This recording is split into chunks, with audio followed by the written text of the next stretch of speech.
Hello, Jeremy Chambers, Independent Acres Homestead. Well, as summer's drawing to a close, we're getting close to the end of August here, tomato harvest is coming to its peak for us here in southeastern Michigan. Today I'm going to show you how to make the perfect mayo for the perfect tomato sandwich.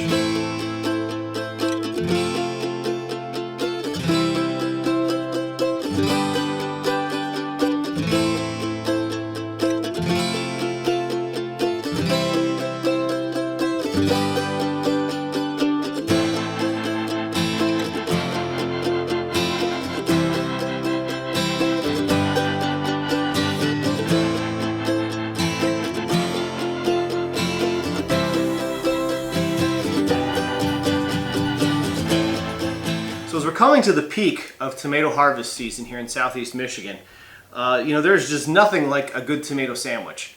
But in order to get a good tomato sandwich, you have to start with a good mayonnaise. And once you've had homemade mayonnaise, there's just nothing like it. So we actually decided to start making our mayo a quart at a time because there's nothing worse than running out. Did I mention I don't like to run out? Okay. Homemade mayonnaise really isn't that difficult to make. The main thing is to make sure that you have the right tools to do it. And that comes in with a good blender. Because mayonnaise isn't just some magic concoction. It's science, actually. It's about making sure that your oils and the eggs that you're using emulsify. Basically, it's where they get suspended in the solution together. And the first thing you want to make sure you have is some nice room temperature farm fresh eggs. If you don't have farm fresh eggs, store-bought eggs will work, but you want to make sure you leave them out to come up to room temperature. If they're not at room temperature, they're not going to emulsify properly, and your mayonnaise is just going to be a big, watery, slimy, nasty mess.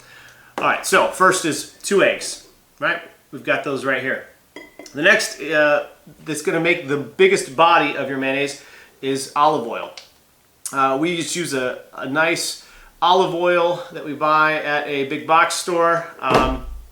You can also use avocado oil, but you don't want to use an oil that has a really strong flavor, otherwise it can make your mayonnaise taste off. Some salt, some Dijon mustard, and you'll finish it off with some lemon juice. So we've got everything here to go ahead and get started. One other trick I want to tell you is that as you're adding all of your ingredients, you're going to start off with, for us, we're going to start off with a 1/2 cup of the olive oil, 2 eggs, and then that'll get blended for about 1 minute. And then after that, the rest of the olive oil has to be drizzled in very slowly. So we like to use the gravy separator.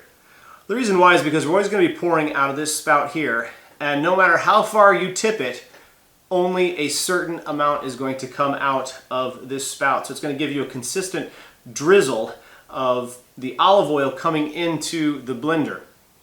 I'll show you how we do that here in just a second. So we're going to start with 4 ounces or a 1/2 cup of olive oil. We're going to pour that right into the blender.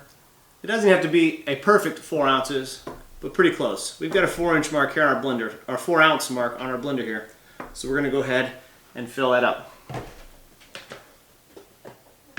The other thing we're going to do is we're going to put 2 cups of olive oil into our gravy separator.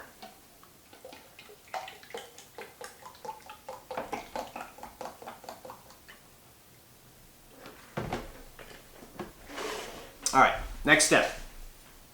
2 eggs. Cracked into... Once again, you need to make sure these are room temperature. If these are not room temperature, your mayo will not turn out right.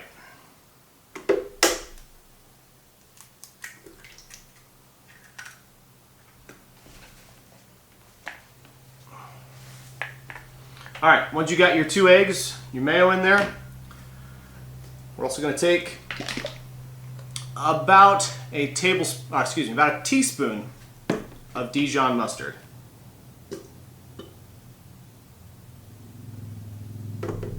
Now, if that's come out of the fridge and it's still a little chilly, not going to hurt too much because it's such a small amount. All right. Also, we're going to do about a teaspoon of sea salt. You can use table salt, iodized salt, doesn't matter. We just prefer to use sea salt. About a teaspoon of that also. You guys forgive me with these measurements. I keep saying things because I don't normally measure. I just pour it in until it looks good. All right, so now that that's done, we're gonna put the lid on. All right, and we are gonna blend this for one cycle here on our Blend Tech, which is about 1 minute.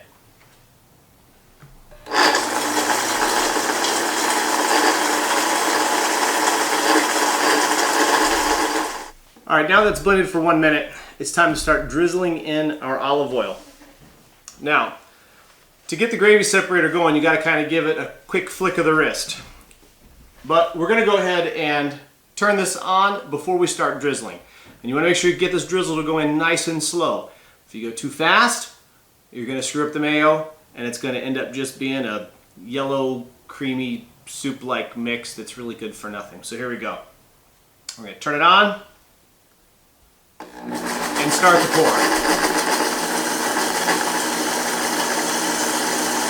Nice, slow drizzle. It's going to take a while. You got 2 full cups in here. Now what you'll be able to do is you'll be able to hear the sound change on your blender here as the mayonnaise starts to thicken and emulsify really well.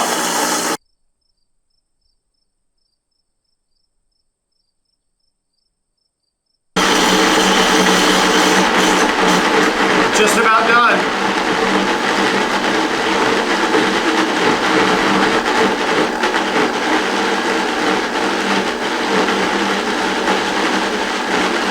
All right, there we go. We've incorporated 2 full cups of olive oil into our emulsion. Okay, now I'm gonna give you a quick bird's eye view of what it looks like inside of the blender pitcher here. Nice and thick and creamy. Oh yeah. Now that we've got this all emulsified, it's time to add our last ingredient, lemon. We're going to juice this entire lemon and add this in here. This is just going to give it a nice citrus finish, and man, this just really makes the whole mayo just jump out in your taste buds. All right, so I'm just going to cut it in half here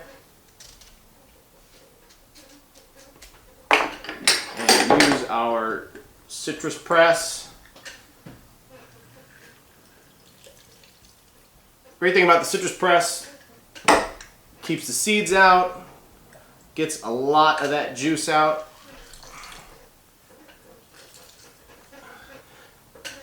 Now the reason we add the lemon juice at the end once it's emulsified is because if you add the lemon juice previously, it could cause the oils to not emulsify properly. And you don't want that to happen because once again it'll just create a nasty, soupy, goopy mess. All right, let's blend this.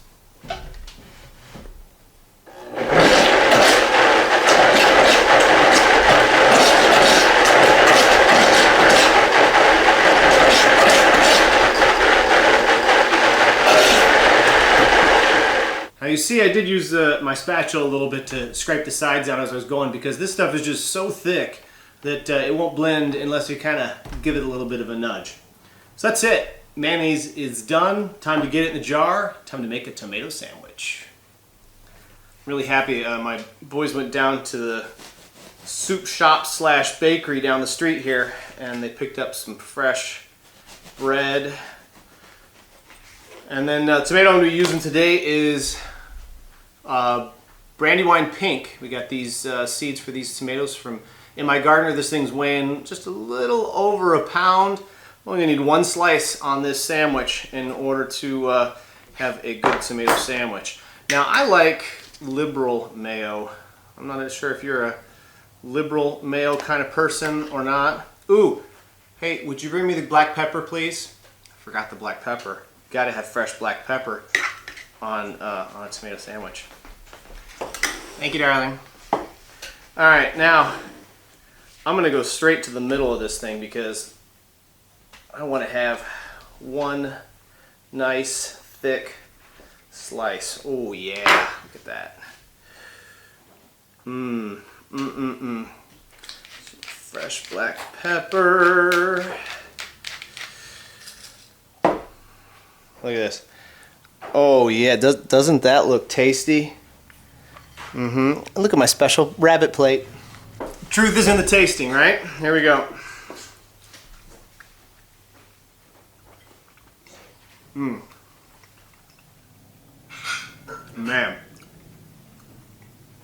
Fresh bread, fresh tomatoes, fresh homemade mayonnaise. It doesn't really get any better than this. Alright, thanks for watching today. I'm going to go ahead and finish this sandwich, and I just want to encourage you. Don't let this intimidate you. If you don't have a fancy blender, that's fine. Use the blender that you have. We've even seen some people have success with a stick blender. But don't be afraid to try it. You might mess up the first time, second time. I had one instance where I screwed up the first like 2 batches after we got this new blender, until I figured out exactly how this blender works to make the mayonnaise. So don't be intimidated. Give it a try, and I guarantee, once you try homemade mayonnaise, you'll never go back to store-bought. Thanks for watching. Have a great day, and until next time, God bless.